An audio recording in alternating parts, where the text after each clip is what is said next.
Setelah Nabi Musa alaihi salam wafat, kaum Bani Israel kembali tertindas oleh kaum Amalekah. Kaum ini memiliki tubuh yang sangat besar, kuat dan kejam. Mereka seperti raksasa dan berdomisili di daerah dekat Baitul Maqdis. Para ulama berpendapat daerah itu adalah Palestina.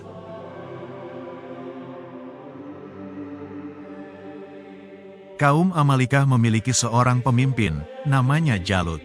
Orang-orang kafir menyebutnya Goliat. Tingginya, menurut banyak kisah yaitu 6 hasta sejengkal, bisa diperkirakan yaitu 3,2 meter lebih. Ia berasal dari dinasti Buhtanasyar. Kaum Bani Israel amat tertindas dengan hadirnya kaum Amalekah. Sejumlah 400 pembesar Bani Israel ditahan oleh mereka. Rakyat Bani Israel ditarik upeti yang mencekik di negara mereka sendiri. Tak ada seorang nabi pun di kaum Bani Israel yang lahir saat itu. Nabi Yasa alaihi salam adalah generasi setelah Nabi Musa alaihi salam yang telah lama wafat. Hingga akhirnya seorang wanita bernama Hubla melahirkan seorang bayi bernama Syamwil. Syamwil ini diutus Allah Subhanahu wa Ta'ala sebagai seorang nabi yang bertugas melanjutkan risalah nabi-nabi sebelumnya. Kepada Syamwil lah kaum Bani Israel mengadukan penindasan kaum Amalekah. Mereka meminta Syamwil menunjuk seorang pemimpin di antara mereka untuk diangkat menjadi raja yang kelak akan memimpin mereka berperang melawan kaum Amalekah. Syamwil berkata, "Jangan-jangan setelah diwajibkan atas kalian berperang, kalian malah meninggalkannya." Kaum Bani Israel menjawab, "Bagaimana mungkin kami tidak berperang, sedangkan kami telah diusir dari rumah kami sendiri dan dari anak-anak kami?" "Baiklah," kata Syamwil, "Allah telah memilih Talut sebagai raja kalian." Mereka semua tercengang tidak percaya. Soalnya, Talut bukanlah keturunan Yahus bin Yakub, saudara Yusuf, yang telah menganiaya adiknya itu. Talut hanya tukang samak dan pengembala. Padahal, Talut adalah keturunan Lawa. Sementara Lawa adalah keturunan Bunyamin putra bungsu Yakub. Sejak beberapa generasi, tak ada dari keturunan Lawa yang menjadi nabi atau raja. Talut adalah pemuda yang sangat tampan. Allah Subhanahu wa Ta'ala telah menambahkan ilmu dan kesempurnaan fisik kepadanya. Kaum Bani Israel lalu meminta bukti bahwa Allah benar-benar telah memilih Talut. Syamwil menjawab, "Sesungguhnya tanda bahwa Talut terpilih sebagai raja adalah datangnya tabut. Di dalamnya terdapat ketenteraman dari Tuhan kalian dan terdapat pula peninggalan dari keluarga Musa dan Harun." Tabut adalah sebuah peti yang terbuat dari kayu shimshar dengan ukuran 3 kali 2 zira.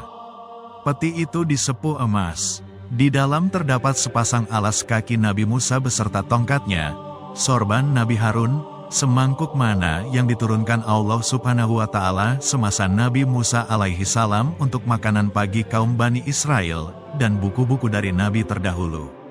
Tak berapa lama datanglah malaikat membawa tabut dan menjatuhkannya tepat di hadapan kaum Bani Israel. Melihat keajaiban itu, mereka serentak mengakui kedaulatan Talut sebagai raja dan segera bersiap untuk berperang melawan kaum Amalekah. Talut memilih 70.000 pemuda sebagai prajuritnya. Di antara mereka terdapat seorang pemuda bernama Daud. Mereka adalah orang-orang pilihan yang sudah tidak diragukan lagi kemampuannya. Talut beserta rombongannya berangkat dari Bait al-Maqdis. Di perjalanan, gurun yang kering dan panas membuat mereka sangat kehausan. Mereka kehabisan bekal. Air yang sangat mereka inginkan tak juga ditemukan. Di tengah perjalanan, Talut berkata, "Tak lama lagi Allah Subhanahu wa Ta'ala akan menguji kalian dengan sebuah sungai.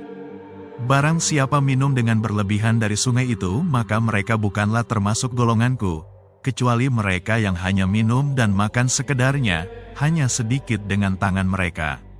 Mulanya para prajurit berjanji untuk tidak tergoda dengan sungai itu. Mereka hanya akan meminum air sungai itu sedikit saja.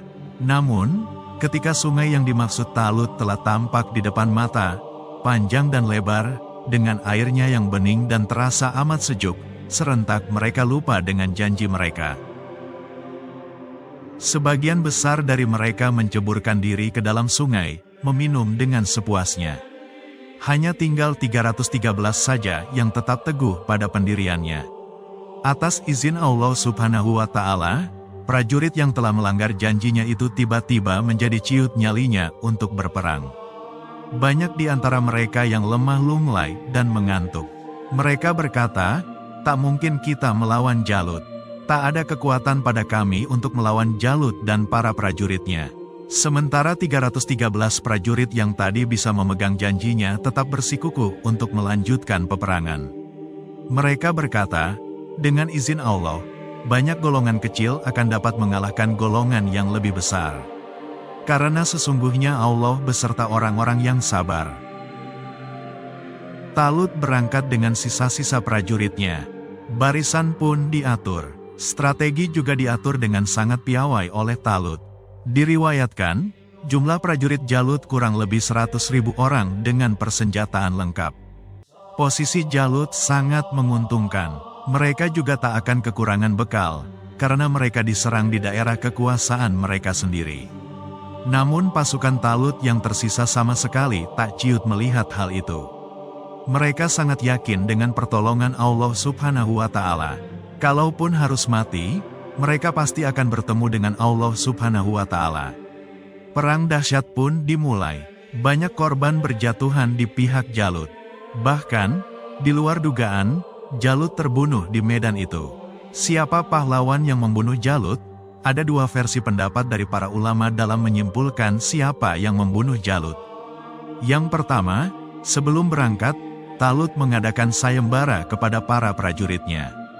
Barang siapa bisa membunuh Jalut akan dijadikan menantunya dan mendapat separuh dari kerajaannya. Tak seorang pun yang berani maju. Talut pun berdiskusi dengan Syamwil. Lalu Syamwil berdoa kepada Allah Subhanahu wa Ta'ala memohon petunjuk. Kemudian, Syamwil membawa semangkuk minyak dan menyuruh semua prajurit menggunduli kepalanya. Minyak itu dituangkan ke kepala setiap prajurit. Begitu dituang, minyak itu meleleh tumpah berjatuhan dari kepala mereka.